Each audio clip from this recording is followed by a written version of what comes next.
नमस्कार दोस्तों, मेरा नाम है शुभंकर और आप देख रहे हैं मिर्ची भारत। हमारी इस वीडियो को लाइक कीजिए, चैनल को सब्सक्राइब कर लीजिए और जो बेल आइकन है उसको पाकिस्तान समझ के ठोक दीजिए। तो दोस्तों, आज हम जो वीडियो देखने वाले उस वीडियो का टाइटल है civil war in Pakistan, protester attacks supreme court, और इस वीडियो को बनाया है रियल एंटरटेनमेंट टीवी ने। तो दोस्तों, आप लोगों को तो पता ही है कि पाकिस्तान की अभी हालत क्या चल रही है, तो ये वीडियो भी उसके ऊपर ही बनाया गया है। तो चलिए हम सुनते हैं पाकिस्तानी आवाम क्या कहती है, और जो मेरी ओपिनियन होगी वो मैं लास्ट में आप लोगों के साथ शेयर करूंगा। तो चलिए दोस्तों, वीडियो को स्टार्ट करते हैं। जी तो दोस्तों, मैं हूं सुहेब चौधरी और आप देख रहे हैं मेरा और आपका YouTube channel Real Entertainment TV. गुज़िश्ता 6-7 दिन से पाकिस्तान की सिचुएशन को देखा जाए तो बाकायदा सिविल वार का माहौल नजर आता है, जिसे हम उर्दू में खाना जंगी कहते हैं। कभी इमरान खान साहब को अरेस्ट किया जाता है तो उनकी पार्टी प्रोटेस्ट करती है, और कभी मौलाना फजलुर रहमान इस बात पे प्रोटेस्ट करते नजर आते हैं कि इमरान खान साहब को रिलीज क्यों किया गया। पाकिस्तानी पब्लिक से बात करेंगे कि इस सिचुएशन का जिम्मेदार कौन है। पाकिस्तान इस टाइम जिस माहौल पाकिस्तान में जो इस टाइम माहौल है, पाकिस्तान की जो इस टाइम कंडीशन है, क्या बाकायदा तौर पर खाना जंगी सिविल वार का माहौल है या नहीं। पब्लिक इस हवाले से क्या राय देती है जानेंगे इस वीडियो में, और जो मेरी पर्सनल ओपिनियन है वो मैं आपको बताऊंगा वीडियो के लास्ट में। चलते हैं वीडियो की तरफ और मिलते हैं वीडियो के बाद। अस्सलाम वालेकुम। वालेकुम सलाम। आपका नाम? सिकलैन डोगर एडवोकेट। आपसे आई थिंक पहले भी बात हो चुकी है। जी बिल्कुल बात हुई है, ईद से पहले हमारी बात हुई ईद से पहले बात हुई थी। आज जिस टॉपिक पे वीडियो रिकॉर्ड कर रहे हैं वो ये है। सबसे पहले मुझे एडवोकेट साहब सिंपल सी बात बताएं, सिविल वार का मतलब क्या है। कि मतलब लेट्स सपोज हम कहें किसी भी कंट्री में सिविल वार इस टाइम चल रही है, खाना जंगी चल रही है, तो उसे कैसे डिफाइन करेंगे? देखिए, सिविल वार का सिंपल अगर मैं बिल्कुल सादा अल्फाज में कहूँ तो वो ये होता है कि एक ही कंट्री, एक ही स्टेट के लोग आपस में उलझ पड़े। वो चाहे बिल्कुल आपस में हो, चाहे अपनी फौज के साथ हो, चाहे हुक्मरानों के साथ हो, चाहे किसी भी यानी अपने लोगों के साथ, तो सिंपल उसे सिविल वार कहते हैं। पाकिस्तान की इस टाइम जो सिचुएशन है, क्या हम कह सकते हैं कि पाकिस्तान में सिविल वार स्टार्ट हो चुकी है या होने जा रही है? जी बिल्कुल, सिविल वार का आगाज हुआ है, क्योंकि रिसेंटली जो धरना हुआ है, ठीक है, इमरान खान की वजह से प्रोटेस्ट हुआ था। देखिए, जो एहतजाज होता है वो कॉन्स्टिट्यूशनली हर एक का हक है, लेकिन पुरअमन एहतजाज, वो कोई मजहबी जमात करे, वो कोई सियासी जमात करे, कोई भी करे, वो उसका सिर्फ पुरअमन एहतजाज होना चाहिए। मतलब जिस तरह ये हुआ रिसेंटली या पहले हुआ, तो इसकी सबको मजम्मत करनी चाहिए। इमरान खान साहब ने किया, उसके बाद अभी मौलाना फजलुर रहमान जो से इस्लामाबाद रेड जोन में जा चुके हैं, धरना दे रहे हैं, सुप्रीम कोर्ट के गेट सुना है फलांगे जा रहे हैं। क्या कहना चाहेंगे इसके ऊपर? मतलब यह है कि मजहबी जमातें भी अब आ चुकी हैं, और उन्होंने तो बाकायदा अपनी आर्मी बनाई हुई है। मौलाना साहब ने, आपको पता ही होगा, डंडा बददार फौज बनाई है उन्होंने। जी देखिए, ये तो बड़ी एक हैरानकुन बात है कि अपनी ही हुकूमत अपने ही खिलाफ एहतजाज, क्योंकि उनकी ही डेफिनेटली पीडीएम की कंबाइन हुकूमत है, ठीक है, तो वो अपनी ही हुकूमत के खिलाफ एहतजाज कर रहे हैं। देखिए, अब वो केपीके में इमरान खान की गवर्नमेंट नहीं है, पंजाब में भी नहीं है, सिंध में किसी भी सूबे में नहीं है, तो वो अपनी ही हुकूमत के खिलाफ एहतजाज कर रहे हैं। बेसिकली इसका पर्पस जो आई थिंक मैं समझता हूँ ये हो सकता है, क्योंकि आज समात थी जो वो इलेक्शन वाला केस था सुप्रीम कोर्ट में,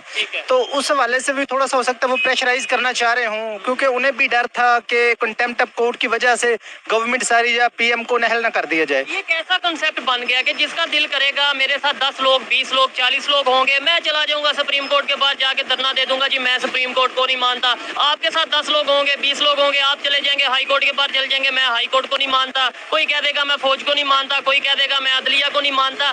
ऐसे एट दी एंड नुकसान तो पाकिस्तान का हो रहा है, और इंटरनेशनल मीडिया इसे कैसे कवर कर रहा होगा, कैसे देख रहा होगा, इंटरनेशनल पावर्स इसे कैसे देख रहे होंगे? देखिए, आपने बहुत अच्छा क्वेश्चन किया। इसमें सिंपल ये है कि ये तो नहीं होना चाहिए कि स्टेट क्रेडिट को कोई चैलेंज करे।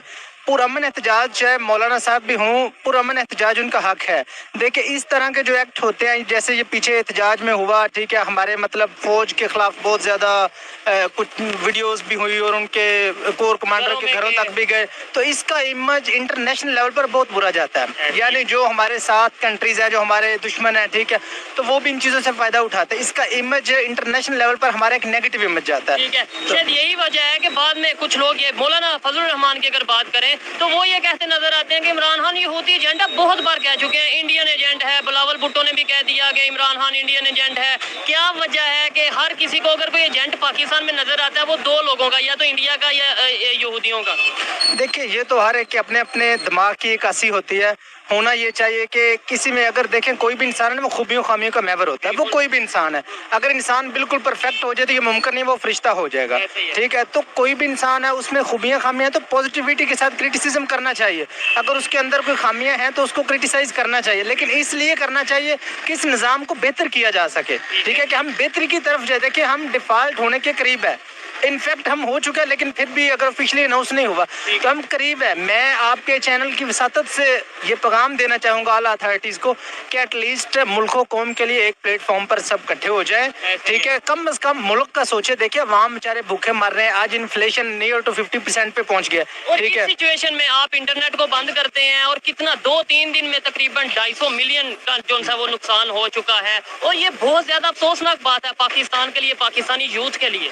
ये बिल्कुल ये हो रहा है। देखिए पीछे एक वीक नेट ऑफ रहा है तो उसकी वजह से बहुत ज़्यादा डिस्टर्बेंस हुई है। जो लोग ऑनलाइन बिजनेस कर रहे हैं वो डिस्टर्ब हुए, जो ऑनलाइन टीचिंग करते हैं, जो जॉबियंस है, यानी तकरीबन हर तरह का जो भी बंदा है ना वो डिस्टर्ब हुआ है। और सबसे ज़्यादा पाकिस्तानी जो हमारी गवर्नमेंट है वो भी डिस्टर्ब, क्योंकि उसे लॉस किस चीज़ को हुआ है कि इससे हमारा बहुत ज़्यादा रेवेन्यू जनरेट होता है। रेवेन्यू, इसके अलावा आप एक इमेज की बात करें, मैं समझता हूँ इमेज सबसे ज्यादा मैटर करता है। दूसरे कंट्रीज क्या सोचते होंगे, जो फ्रीलांसर हैं पाकिस्तान के, जो दूसरे कंट्रीज के साथ काम करते हैं, क्या आपको नहीं लगता वो ये सोचेंगे कि यार पाकिस्तान के लोगों को के साथ अगर हम कोई डील करते हैं या फ्रीलांसिंग के हवाले से इनके साथ कोई प्रोजेक्ट करते हैं तो वो पहले सोचेंगे इनका तो पता ही नहीं कल नेट आए ना आए, हमारा प्रोजेक्ट बीच में ही रह जाए। जी जी, ये बहुत बड़ा इशू है हकीकत में, क्योंकि इससे पहले भी लॉस हुआ, मजीद भी लॉस होगा।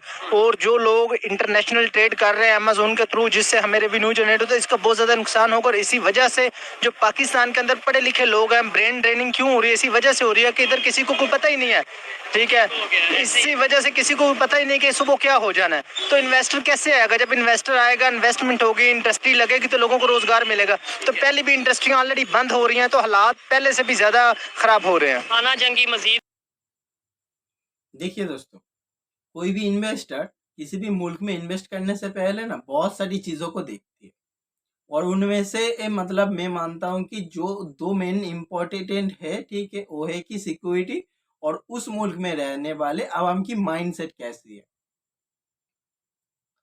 पहली बात तो पाकिस्तान में किसी भी मतलब सेफ्टी सिक्योरिटी की कोई गुंजाइश ही नहीं है, ठीक है। सेफ्टी सिक्योरिटी नाम की कोई चीज़ ही नहीं है पाकिस्तान में, ठीक है। और दूसरी बात है कि पाकिस्तानी आवाम की जो माइंड सेट है वो मतलब क्या बोलो, आप लोग कीड़े मकोड़े समझते हैं। दूसरे मजहब वाले को उन लोग कीड़े मकोड़े समझते हैं कि दूसरे मजहब वालों को मानने से उन लोगों को जन्नत नसीब होगी। तो फिर आप मुझे बताओ कि ऐसी सोच रखने वाले और ऐसी मुल्क में जहाँ पे मतलब सेफ्टी ही नहीं है, ठीक है, जो वो लोग खुद कहते हैं कि मुसलमान एक मुसलमान दूसरे मुसलमान का भाई है, लेकिन उसी मुल्क में एक मुसलमान दूसरे मुसलमान को मार रहा है। तो फिर आप मुझे बताओ, दूसरे मजहब वाले जिन लोगों को वो लोग खुल्लम खुल्ला कहते हैं कि ये लोग काफिर है, ठीक है, इन लोगों को हम मारेंगे तो हमें जन्नत मिलेगा, तो फिर वो लोग क्यों आएंगे? क्यों आएंगे बताइए? आप लोग तो खुल्लम खुल्ला कहते हो कि दूसरे मजहब वाला आपका दुश्मन है, लेकिन आपको इन्वेस्ट भी उन लोगों का ही चाहिए। वाह। देखिए एक और बात है कि मैं मेरी हर एक वीडियो में कहता हूं कि जो पाकिस्तानी पाकिस्तान छोड़ के बाहर रहते हैं, ठीक है, वो लोग खुद ही पाकिस्तान नहीं आना चाहते। जो एनआरआई है, एनआरआई पाकिस्तानी जितने भी है, ठीक है, वो लोग खुद ही नहीं आना चाहते पाकिस्तान में। आपका जो आर्मी चीफ है जनरल बाजवा, ठीक है, वो बंदा रिटायर करने के बाद से अभी तक पाकिस्तान में ही नहीं है, ठीक है। उसको कभी भी पाया जाता है लंदन में, उसको कभी पाया जाता है दुबई में, उसको कभी पाया जाता है फ्लाइट में, उसको कभी पाया जाता है यूएस में। आपका आर्मी चीफ आपके मुल्कों को जिसने ने कसम खाई थी दिफा करेगा, ठीक है, वो आर्मी चीफ रिटायर करने के बाद भाग गया। हाँ, और आप लोग बड़ी बड़ी बात करते हो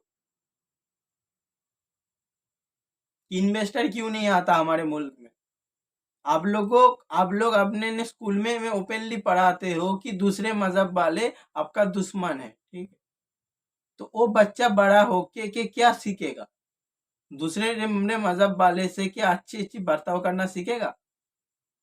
आपके मुल्क में बाहर से कोई बंदा आएगा? आप अब बताओ मुझे, आप अगर ऐसी सी कांड करोगे, ठीक है, आप लोगों ने श्रीलंकन वाले को आग लगा के मार दिया,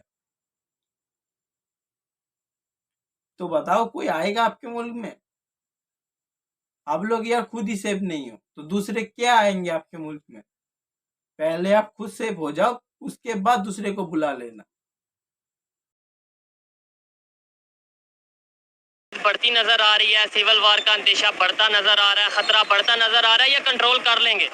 देखिए, कंट्रोल हो सकता है, मुश्किल नहीं है, कंट्रोल हो सकता है। अगर मुझसे कोई सजेशन पूछे कि कैसे कंट्रोल हो सकता है, तो इसके लिए सबसे बेहतरीन ये है कि जितने भी हमारे पॉलिटिकल लीडर्स हैं, ठीक है, पॉलिटिशियंस हैं, इनको एक प्लेटफॉर्म पर इकट्ठे होना चाहिए। अब ये देखें ना, ये क्या हो रहा है कि हर बंदा अपने अपने मफाद की जंग लड़ रहा है। मौलाना साहब उधर क्यों गए हैं?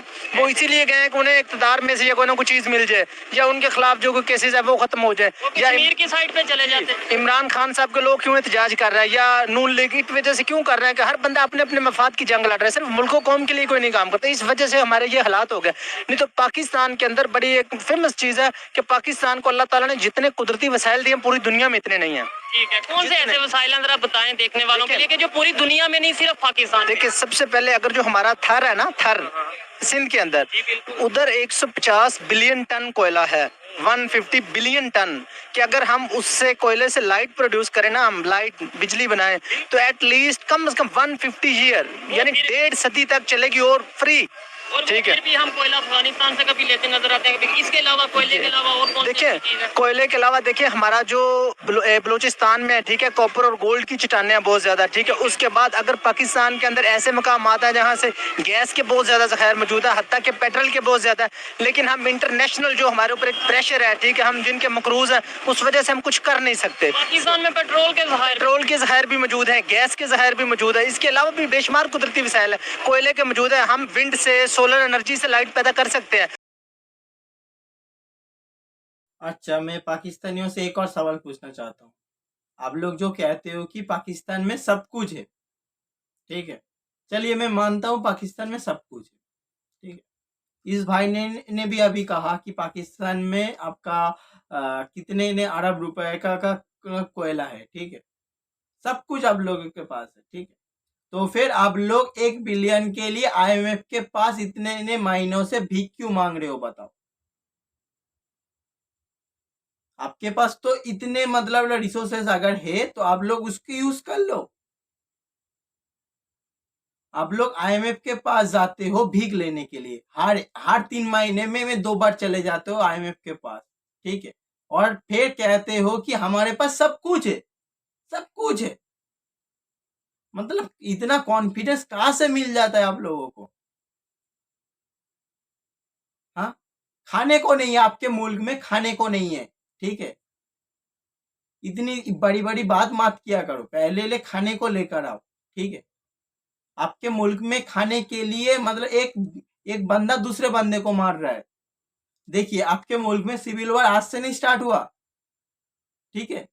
जिस दिन आप लोग खाने के लिए एक बंदा दूसरे बंदे को मार रहा था, उस दिन ही आपके मुल्क में सिविल वॉर स्टार्ट हो गया था। मैं उस दिन से ही आप लोगों को कह रहा था कि आपके मुल्क में सिविल वॉर है, सिविल वॉर की कंडीशन है, सिविल वॉर की कंडीशन है, ठीक है। अभी तक पूरी तरीके से आया नहीं, ठीक है, आने वाला है। देखा, अब आ गया। और आप बड़ी बड़ी बात करते हो कि आपके मुल्क में सब कुछ है, सब कुछ है, सब कुछ है। अगर सब कुछ है तो भीख क्यों मांगते हो? आप तो खुद को वकील कहते हो ना, तो आप मतलब सोचो कि आपके पास अगर सब कुछ है तो आप लोग भीख क्यों मांगते हो? 75 साल से भीख मांग रहे हो, ठीक है। देखिए, आपका मुल्क भी भीख मांगने से ही मिला आप लोगों को, आपका मुल्क भी आप लोगों को भीख मांगने से ही मिला, और उस दिन से आप लोग स्टार्ट हो गए भीख मांगना, और आज तक भी भीख मांग रहे हो, लेकिन सबको कहते हो कि हमारे पास सब कुछ है, सब कुछ है, सब कुछ है। हम हत्ता का ये जो कूड़ा होता है, गंद है, मैं बताऊं, इससे भी जाहिर बात है। डेफिनेटली देखें यूके जैसा कंट्री, वो आजकल जितनी उनकी ये है ना वेस्ट मटेरियल्स, उससे वो अपनी लाइट प्रोड्यूस करके जितनी उनकी ये मोटरसाइकिलें और जितनी उनकी बसेस वगैरह लोकल ट्रांसपोर्ट है, इसको उन्होंने प्रोड्यूस किया, इसको चला रहे हैं। तो ये ऐसे ही है, देखें गंद से वो पैदा कर रहे हैं। गन से कुछ लोग पैदा करें, इवन जिन लोगों के पास ये वाली चीजें नहीं मौजूद, ये वसाइल नहीं मौजूद, जैसे इंडिया की बात करें, उनके पास ऑयल नहीं है, लेकिन वो रशिया से लेके उसे रिफाइन करके आगे जो सा वो यूएस को, आगे जो सा वो यूरोप को एक्सपोर्ट कर रहा है। ये भी एक तरीका हो सकता है, लेकिन हमारे यहाँ पे माइंड ही, विजन ही कुछ और नहीं है। देखिए बिल्कुल आपकी बात ठीक है, विजन तो विजन ना होने के बराबर। उसकी रीजन क्या है कि हम एटलीस्ट जो हमारे जस्ट नेबरिंग कंट्री है, अब ईरान है, तो हम ईरान से अगर हम अपनी ट्रेड करें, ठीक है, तो यकीन करें पेट्रोल ले तो पाकिस्तान के अंदर ये जो हम दिवाली है उनके अगर हम पीछे हट सकते हैं, लेकिन उसके लिए हम ट्रेड कर, इसके लिए हमें करना क्या होगा, अपनी फॉरेन पॉलिसी आजाद बनाना होगी। हमें किसी रशिया का या अमेरिका का या चाइना का इन्फ्लुएंस या प्रेशर नहीं लेना होगा। आजाद फॉरेन पॉलिसी बनेगी, हम ईरान के साथ ट्रेड करेंगे, इंडिया के साथ ट्रेड करेंगे, तो उससे बेहतरी आ सकती है। देखिए पाकिस्तान में आज जो इन्फ्लेशन है उसकी सबसे बड़ी वजह पेट्रोल है। पेट्रोल का प्राइस ऊपर जाता है, ऑटोमेटिकली हर चीज ऊपर चली जाती है, हर चीज पेट्रोल से चलती है। देखिए जब पेट्रोल नीचे आएगा तो डेफिनेटली हर चीज नीचे आएगी। तो अगर हमें करना क्या चाहिए, हमें ईरान के साथ ट्रेड करनी चाहिए, अफगानिस्तान के साथ ट्रेड, इंडिया के साथ, चाइना, तो आजाद फॉरेन पॉलिसी की जरूरत है, बगैर किसी इन्फ्लुएंस और बगैर किसी प्रेशर के, फिर हम ऊपर आ सकते हैं। मैं आपकी बात से 100% एग्री करता हूँ। लास्ट में ये बता दें, आपने ये जो बातें की हैं, मैं इनसे एग्री करता हूँ, लेकिन ये बातें हमारे पॉलिटिशियंस को क्यों नहीं समझ आती? ये हम गलियों में बैठ के, सड़कों पे खड़े होकर ये बातें करते नजर आ रहे हैं। हमारे पॉलिटिशियंस को बड़े बड़े दफ्तरों में बैठ के ये बातें क्यों नहीं समझ आती? इंटरनेशनल मीटिंग्स करके भी ये बातें समझ क्यों नहीं आती? देखिए इसकी सबसे बड़ी जो वजह है ना, बात आ जाती है प्रायोरिटीज की। आपने लास्ट टाइम एक प्रोग्राम किया था, 2 नेशन 2 प्रायोरिटीज। देखिए चाइना 1 अक्टूबर 1949 को पाकिस्तान से 2 साल बाद आजाद हुआ है और 200 साल आगे चला गया। ठीक है, हमारे साथ हुआ और बहुत आगे चला गया। देखिए इंडिया तो शायद फिर भी इधर ज़खायर और कुदरती वसाइल बहुत ज्यादा, जो चाइना जैसा मुल्क था, ठीक है, जहां लोग बहुत ज्यादा ड्रग एडिक्टर थे, मोजे तंग ने उन लोगों को 70 करोड़ लोगों को गुर्बत से निकाला है। 70 करोड़ यानी 3 पाकिस्तान बनते हैं। कैसे निकाला उन्होंने? जस्ट वो अपनी इस्लाहात रिफॉर्म्स लेकर आए, लोकल इंडस्ट्री को प्रमोट किया। उनकी प्रायोरिटीज क्या थी? देखिए ना, मोजे तंग जिस दिन फोत होने लगा था, लास्ट डे, उसके आखिरी अल्फाज ये थे कि जिस दिन मैं मर रहा हूँ इस दिन सरकारी छुट्टी नहीं करनी, 3 घंटे ज्यादा काम करना है ताकि मेरे मुल्क की इकोनॉमी ऊपर जाए। हमारे यहाँ 50-50 छुट्टियां होती हैं, उसका कितना नुकसान होता है। ऐसे ही है, मरने का तो दूर की बात है, एक लीडर को जेल होती है, अगर कोई अरेस्ट होता है तो 6-6 दिन हमारा पाकिस्तान बंद रहता है। यही तो सबसे बड़ा मसला है। देखिए 1 मिनट के लिए अगर फॉर एग्जाम्पल जैसे आप कह रहे हैं नेट बंद होता है, तो उससे अरबों डॉलर का हमें नुकसान होता है, करोड़ों रुपयों का नुकसान हो जाता है। प्रायोरिटीज का, जब हमारे हुक्मरानों की प्रायोरिटीज, जैसे आप कह रहे थे ना कि उनको नहीं पता उनको है, लेकिन अब वो क्या करते हैं? अब इमरान खान की गवर्नमेंट आएगी, उन्होंने क्या करना है, मैं एडवांस बता रहा हूँ, उन्होंने कहना नून लीग को आपने विक्टिमाइज कैसे करना है। अब नून लीग की गवर्नमेंट है, वो कह रहे हैं इमरान खान पर पर्चे कर दो, इस पर कर दो, उस पर विक्टिमाइजेशन है। तो मैं रहा हूँ, पीस आप रहे हैं, पीस अवाम रही है, पब्लिक रही है, उनकी प्रायोरिटीज ही नहीं है। देखे ना, अब ये रमजान पैकेज कम से कम 1 साल का करोड़ों या अरबों देते हैं हर साल रमजान पैकेज, जो ये रमजान बाजार वगैरह लगता है, आटा, ये बिल्कुल फजूल है। इससे बेहतर क्या होना चाहिए? देखिए जॉब भी ना दे, कम से कम एक डिस्ट्रिक्ट में ना, अगर आप 2 करोड़ लगाए ना, 2 करोड़ 3 करोड़ की इंडस्ट्री लग सकती है एक डिस्ट्रिक्ट में एक इंडस्ट्री लगने से कम उस डिस्ट्रिक्ट के हालात बेहतर हो सकते हैं। 2, 4, 500 लोगों को रोजगार मिल सकता है। देखिए दोस्तों, मैं इस भाई की इस बात से बिल्कुल एग्री करता हूँ, चाहे वो इंडिया में हो या फिर पाकिस्तान में हो या फिर दुनिया की किसी भी मुल्क में हो। ये जो सरकार के द्वारा जो फ्री में देने वाली जो मतलब स्कीम चलाई जाती है, ठीक है, मैं इन सब के बिल्कुल खिलाफ हूँ। ठीक है, मैं तो इन सब से एग्री नहीं करता। सरकार जो भी चीज, ठीक है, चाहे वो जिधर भी हो, ठीक है, जो भी चीज फ्री में देती है, ठीक है, मुझे तो लगता है कि फ्री में ना दे के, ठीक है, छोटी सी अमाउंट उससे मतलब चार्ज किया जाए। ठीक है, आप जो चीज उसको को मतलब 0 अमाउंट में दे रहे हो, आप उसके लिए उससे आप 5 रुपया ले लो, ठीक है, 10 रुपया ले लो, ठीक है, ज्यादा नहीं कह रहा हूं मैं, 5 रुपया 10 रुपया ले लो, लेकिन उसको फ्री में मत दो। क्योंकि देखिए आज अगर आप उसको फ्री में देने लग जाओगे तो फिर उसका जहन में घुस जाएगा कि मेरे पास एक बंदा है कि वो मुझे जो फ्री में खिलाएगा। इस वजह से उसे उसको उसके अंदर जो काम करने की जो चाहत है वो खत्म हो जाएगा। ठीक है, अगर आपको कुछ देना ही है आवाम को, ठीक है, आप उनके लिए इंडस्ट्री खड़ा कर दो, किसी भी एक इंडस्ट्री खड़ा कर दो। ठीक है, या फिर आप उसके लिए एक ऐसा सेक्टर लेकर आओ, ठीक है, जिससे से आवाम खुद मतलब कमाई कर सकता है, ठीक है। या फिर आवाम के लिए आप अच्छी मतलब आप किसी भी एक जगह पे उसके लिए इन्वेस्ट करो कि आप लोग मतलब इससे से आप लोग अच्छी कमाई कर सकते हो, ठीक है, जिससे आप खुद ही दी सारी चीज मतलब एफोर्ड कर पाओगे, ठीक है।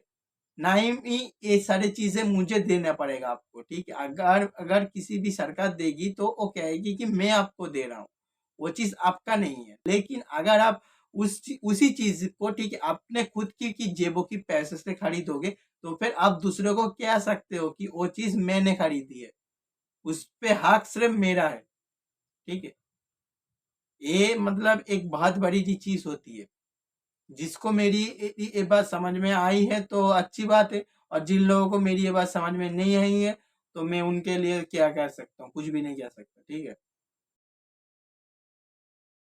होंगे, जी। ये नहीं कि वो एक माह के लिए बेहतर जी, हो वो उनको एक परमानेंट रोजगार मिल जाएगी, इस तरह बेरोजगारी की शरह कम आएगी। यानी कि ये सस्टेनेबल सोल्यूशन की तरफ जाना चाहिए। और यही सोच जब हमारे पॉलिटिशियंस में आएगी, यही सोच जब हमारी पार्लियामेंट में आएगी, चेंज तभी आएगा। बहुत अच्छा लगा, इनसे पहले भी बात की थी, अभी भी बात की, एक एनर्जी नजर आई इनके अंदर। ऐसी अगर यूथ होगी तो ही बेहतर आएगी। लास्ट क्वेश्चन मुझे ये बताएं कि क्या आपको लगता है कि अभी भी कोई टाइम मौजूद है, यानी कि अब पानी जो है वो सर से गुजर चुका है, अब हम पाकिस्तान वाले बेहतरी की तरफ नहीं जा सकते, या अभी टाइम है? नहीं, देखें, कभी भी मेरा तो जाती तौर पर भी ये रहा कि इंसान को कभी भी मायूस नहीं होना चाहिए। एक इंग्लिश राइटर है अर्नेस्ट मिलर हेमिंगवे, वो कहता है कि man is not made for defeat. इंसान शिकस्त के लिए बना ही नहीं। A man can be destroyed but not be defeated.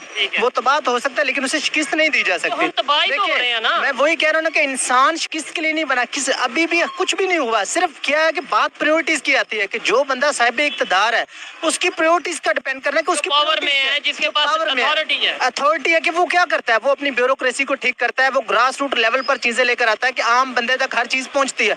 अब देखें ना, $1 अरब अगर हमें मिलता है IMF से या वर्ल्ड बैंक से, ठीक है, 1 अरब, तो वो आम आदमी तक उसका 10% भी नहीं पहुंचता। ये एक रियलिटी है। जहां जहां तक जैसे जैसे डिवाइड होते हैं आपको भी पता होगा। तो ये सबसे बड़ी रीजन है। हम क्या हो रहा है कि एक पाकिस्तानी, हम आम मैं पाकिस्तानी पैदा होते 2-3-4 लाख का मकरूज है। जितने हमारे सियासतदान हैं इनके बेटे क्यों नहीं मकरूज है? ये आज तक किसी पाकिस्तानी ने सवाल किया? बिल्कुल यही बात। और फिर अगर इन जैसी सोच है लोगों में तो वो आगे पॉलिटिक्स में आना भी चाहे तो नहीं आ पाएंगे। उसकी रीजन ये, वो कहते हैं कि पहले अपने पेट को पालना। जाहिर बात है, यहाँ पे हर एक दौड़ लगी है, जॉब डिग्री के फौरन बाद जॉब की टेंशन बन जाती है। बिल्कुल ऐसे ही इसमें कोई देखे ना, आप ये कोविड की वजह से 2 साल हमारे जैसे लोगों के वेस्ट हो गए, जो डिग्री होल्डर्स हैं, ठीक है, जो जॉब की तलाश में मेहनत कर रहे हैं, सीट्स नहीं आ रही। ऐसे में आप पाकिस्तान की बेहतरी का सोचेंगे कि अपने घर की और अपनी जेब की बेहतरी का? यही सबसे बड़ा मसला। देखे ना आप, ये तो जो हमारे ऊपर पॉलिसी मेकर होते हैं उनका काम है अच्छी पॉलिसीज देना, कि उनको अच्छी पॉलिसीज दे। जो नौजवान पढ़े लिखे ग्रेजुएट हैं, जो ग्रेजुएट लोग हैं, उनको कैसे हैंडल करना। जो बेचारे हमारे स्किल्ड पर्सन है, बेहतरीन स्किल्ड है, वो बाहर क्यों जा रहे हैं? इसी वजह से जा रहा है कि उन्हें इधर अच्छे मौके नहीं मिलते। मतलब वो बेहतर कर रहे हैं अपने, कम से कम अपनी फैमिली के लिए तो बेहतर कर रहे हैं। पैसा तो एटलीस्ट यहाँ भी भेज रहे हैं। जी जी बिल्कुल भेज रहे हैं, लेकिन इसका ये हमें दुख होता है ना कि हमारे पाकिस्तान के इतने पढ़े लिखे लोग, ठीक है, इतने हुनरमंद लोग, जब वो बाहर जाएंगे तो पाकिस्तान तो तबाह होगा ना। हमारी स्टील मिल, हमारा PIA, देखे ना, अब मैं बात तो शायद बुरी हो लेकिन पाकिस्तान के वजीर आज़म शाहिद खान अब्बासी सब रहे हैं, उनकी ब्लू एयरलाइन है, वो उसके ऑनर है और वो ठीक चल रही है। वो देखिए, वो मुनाफे में जा रही थी लेकिन PIA खसारे में थी। तो इसमें आपको भी पता होगा, मुझे भी इसमें क्या रीजन है कि PIA में तो यकीन करें, अगर इन्वेस्टिगेशन पीछे एक रिपोर्ट आई थी तो उसमें अगर फॉर एग्जाम्पल एक जहाज है ना, तो उसके लिए अगर 20 लोगों की जरूरत है, 20 के अमले की, तो 400 का अमला था।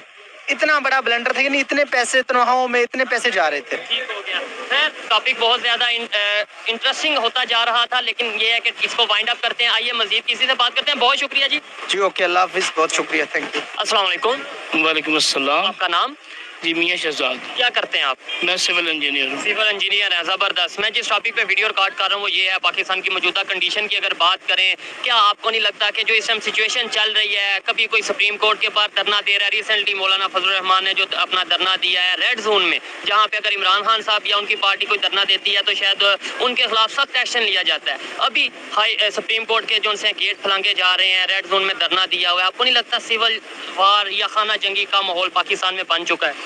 इस टाइम जो सिचुएशन नज़र आ रही है ये तो बहुत क्रिटिकल है, और इसमें तो ये सारी चीज़ें ऐसी लग रहा है जैसे ये लोग, इनके लिए सब जायज़ है, हर चीज़ ये जो कर रहे हैं ये ठीक है, बाकी कोई दूसरा करे तो वो सारे गलत है। ये एक माहौल बना कैसे है, मतलब अब दिन ब दिन ये तेजी पकड़ता जा रहा है, जिसका दिल कर रहा है, जो दिल कर रहा है पाकिस्तान में, चाहे वो लाहौर हो, इस्लामाबाद हो, कराची हो, जहाँ पे जिसका जो दिल कर रहा है वो करता जा रहा है। इसमें प्रॉब्लम ये है कि देखिए, मैं डे 1 से नून लीग का कारकुन रहा हूँ, ठीक है। और बहुत बड़े लेवल पे भी रहा हूँ, ठीक है। लेकिन इशू ये है कि सबसे पहले हमें अजीज है पाकिस्तान, उसके बाद बाकी जमातें। अगर ये पाकिस्तान होगा तो ये जमातें, इनसे एफिलिएशन रहेगी ना। बड़ी अच्छी सोच है कि पाकिस्तान पहले, सबसे फिर पहले कोई पाकिस्तान। सियासत, फिर कोई और। इसमें अगर मैं नहीं, अगर कुछ समझता है ना कि नवाज शरीफ चोर है तो ठीक है, वो अपना हिसाब दे। बिल्कुल। अगर इमरान खान चोर है तो वो अपना हिसाब दे। ऐसा ही है। कोई भी बंदा है वो अपना हिसाब करवाए, अपना हिसाब दे। नहीं, और अब हिसाब करेगा कौन? जो अगर चोरी किसी ने की है तो उस चोरी को जस्टिफाई कौन करेगा, और उसका ऑर्डर कौन देगा कि भाई ये चोर था या नहीं? हम अदालतों को मान नहीं रहे। इसके अलावा अगर बात करें, हम अपना क्या नाम लेते हैं दूसरे अदारों की, उनके साथ हमारी वैसे मुखालफत चल रही है, तो ये कौन फैसला करेगा कि मैं चोर हूँ, वो चोर है, या कोई चोर है या नहीं? उसमें इशू ये है कि देखे ना, हमारे जितने भी एडमिनिस्ट्रेटिव अदारे हैं और जितने भी हमारे ये कानून नाफिज करने वाले लोग हैं, ये बेसिकली जो करंट हुकूमत चल रही होती है उनके साथ ही ये लोग भी मूव कर रहे होते हैं। ठीक है। ये इनका अपना इंडिविजुअली कुछ नहीं होता, जो मुझे नजर आ रहा है। करंट गवर्नमेंट के साथ मूव कर रही है, करंट गवर्नमेंट उनके साथ मूव कर रही है। नहीं, वो बेसिकली करंट गवर्नमेंट भी उनके साथ होती है, आपस में म्यूचुअली इनकी अंडरस्टैंडिंग होती है, ठीक है। और ये सारे उसी तरह चल रहे होते हैं। आपको नहीं लगता अब मजहब कार्ड, जैसे मौलाना फजलुर रहमान है, मजहब कार्ड को भी यूज किया जाता है, और मजहब को अपने मकसद के लिए, अपने मतलब के लिए पाकिस्तान में यूज किया जा रहा है इन दिनों में? ये ऐसे ही होता है सर, ये ऐसे होता है, शुरू से ऐसे होता है। साहब तो शुरू से ये करते आए हैं कि जो भी हुकूमत रही है उसके साथ किसी ना किसी शेप में उनकी एफिलिएशन रही है। जैसे कश्मीर कमेटी के वो चेयरमैन रहे हैं, 2-3 दफा रहे हैं। इतने सालों वो चेयरमैन रहे हैं, लेकिन मैं नहीं समझता उन्होंने कोई कश्मीर के लिए कोई काम किया। ठीक है। को हमें फिजिकली कोई नजर नहीं आया, या सियासी तौर पे भी कोई नजर नहीं आया। बिल्कुल। तो इसलिए कल तो दूर की बात, हम वैसे नारे नूरे जलसे कर लेते हैं कश्मीर के नाम हम पे। सिर्फ डेवलपमेंट की बात नहीं करते। सिर्फ डाइस की हद तक है, डाइस और माइक की हद तक है, उस पे हम बात करते हैं और उस पे हम क्रिटिसाइज भी करते हैं और अपने आप को सुपीरियर बनाते हैं, लेकिन हम है नहीं सुपीरियर।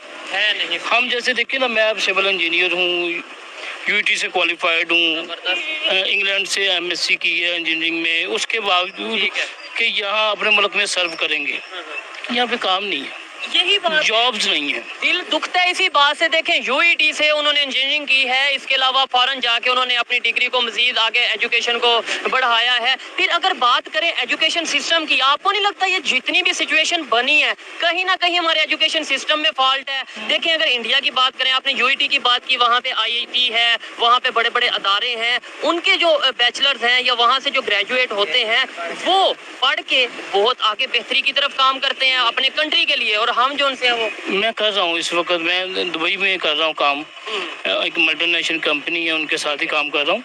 अब वो ये कि मैं इधर आया हूँ अभी छुट्टी पे, अब मैं चला जाऊँगा, मेरी अभी टिकट है थोड़ी दिनों तक। ठीक है। तो वो ये है कि वहाँ पे जो हम उन लोगों के साथ काम करते हैं, तो बेशक वो इंडियंस भी बहुत ज़्यादा हमारे साथ काम कर रहे हैं उस कंपनीज में, वो इंग्लैंड के भी लोग हैं, कैनेडियन भी हैं, इंडिया की और पाकिस्तानी की जो वहाँ पे जॉब कर रहे हैं, सोच में कोई फर्क नजर आता है आपको? क्या वजह है कि देखें, हम वहाँ हर चीज में कंपैरिजन कर लेते हैं पहुँच के, या करने की कोशिश करते हैं, बट हम कामयाब क्यों नहीं हो रहे? उनसे सीखते क्यों नहीं? सोच में क्या फर्क है? सर मैं समझता हूँ, देखिए वहाँ पे इंडियन बिजनेसमैन बहुत हैं, जैसे जितने भी वहाँ पे स्टोर्स हैं, लुलू है, केयरफोर हैं, या उसके बाद आप ये तलाल सुपरमार्केट है, अलमदीना सुपर, ये सारे मुस्लिम्स के हैं और सारे इंडियंस हैं।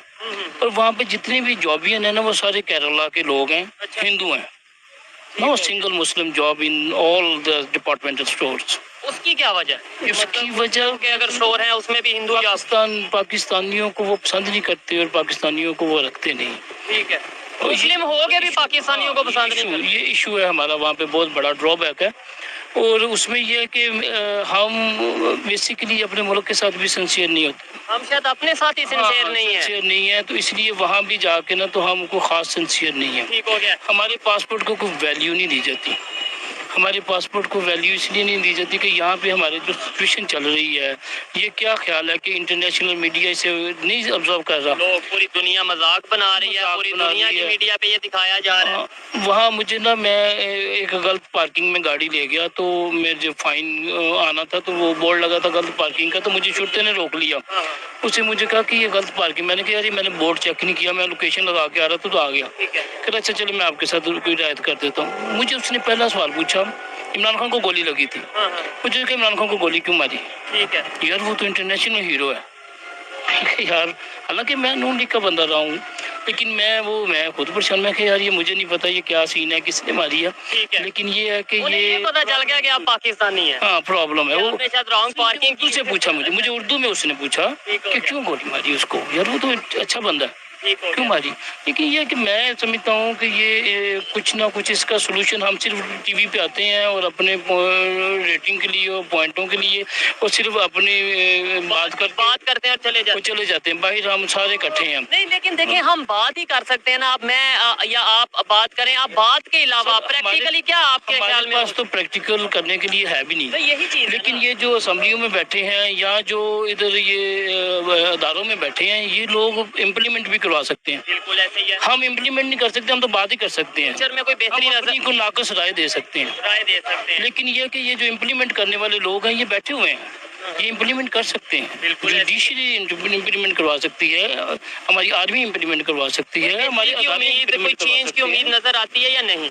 अभी तो फिलहाल नहीं नजर आ रही। मुझे नहीं लगता जब तक कोई फिर इलेक्शन ना हो, को आगे कोई सिस्टम नजर आए, तो फिर इलेक्शन कोई कभी आदमी करवा दे तो मेरा ख्याल कोई अच्छी गवर्नमेंट बन के किसी की भी आ जाए, किसी की भी आए, पाकिस्तान की बेहतरी होनी चाहिए। सबसे पहले पाकिस्तान, उसके बाद ही पब्लिक की ओपिनियन है या ख्वाहिश है, उसके मुताबिक लीडरशिप आए, उसके मुताबिक ही गवर्नमेंट है, मुताबिक ही गवर्नमेंट है। ये सारी अच्छा लगा बात करके। आइए मजीद किसी से बात करते।